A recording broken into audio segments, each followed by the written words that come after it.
Hello everyone, this is Erik, the Asian movie enthusiast, and this is my review of Master of the Flying Guillotine, a Taiwanese martial arts film from 1976. This is actually a sequel to a film called The One-Armed Boxer, which was entertaining in its own right.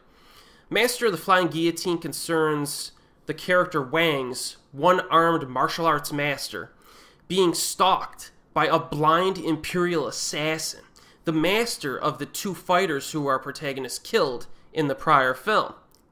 So the title refers to the assassin's weapon, the Flying Guillotine, which resembles a hat with a bladed rim. It's got blades on the inside, and it's attached to a long chain. So he'll throw it, it'll fall on somebody's head, and then he rips their head off with it. So the old man is out for blood here, as you can tell, and his target is the one-armed boxer, our protagonist, who has recently been invited to attend a martial arts tournament. So I'm going to tell you right now, if you're a fan of martial arts cinema, Master of the Flying Guillotine is essential viewing, if only because it has a huge quantity of good quality fighting in it. So the action design in this movie uses a lot of unrealistic physics all over the place, okay? The characters can jump great heights and even defy gravity for stretches of time. Oh yes.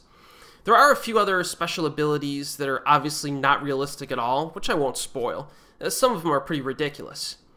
But I will say that the film really does not rely necessarily on those abilities. You know, they do show up fairly frequently here, but the film still relies more on proper choreography and well-executed fights.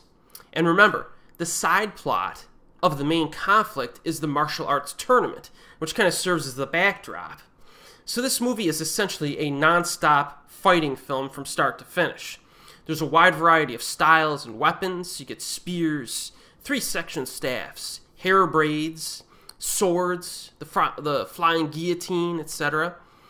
There are some very interesting combinations of fighters who face off against one another as well, and many of these fights end in someone's death, which is cool. You know, sometimes in martial arts films, the guy he'll just incapacitate the guy or break his leg or something and then he'll walk off. Not in this movie. Usually when a person loses a fight, they die. So, you know, you get that for entertainment value. The tournament format, this martial arts tournament format is scrapped at one point in the film during the second half in favor of duels that take place outside of a designated fighting area. But if you're a fan of tournament fighting movies, there's enough of that in Master of the Flying Guillotine to warrant a viewing as well. There's also a variety of dangerous locations and props used in this. Like fighting over a ground with swords sticking up out of it, or fighting inside of a shack with a scorching hot floor underneath you. The final fight is pretty awesome, and a rather elaborate sequence as it involves a variety of traps.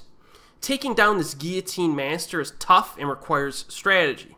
So I appreciated all of that stuff. This is a very good fighting film. Also, I've always found this blind assassin, this old guy, to be a creepy dude, man. Even when I watched this film like decades ago, he always creeped me out. He's got like a menace to him, and there's a certain percussion music that starts playing when he shows up and makes his entrances. It's creepy, man. Dude creeps me out. There's also a uniqueness of seeing our protagonist with one arm, fight guys. So you get that novelty as well. So yeah, this is, when you watch this movie, you're watching it for the martial arts, and it delivers, I think. Story is basic enough, but it's good enough to bridge the fights.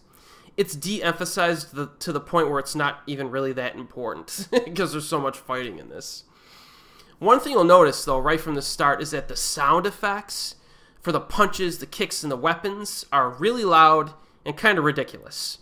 It is a bit distracting at first, especially if you haven't seen a lot of kung fu films lately, like old school kung fu films lately, and you pop this one in, it's gonna hit you pretty hard early on with its sound, but you get used to it within the first 5-10 minutes.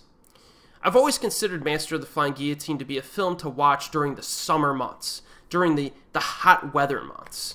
It's very dusty, the landscapes are barren with rocks and bare ground everywhere. It's not a beautiful film by any means. So it kind of looks like an uncomfortable place to be most of the time. So, but it also provides a signature look and feel for the film. But usually when I watch this, it's on a hot summer day. I just feel like it fits that type of year, or that time of the year.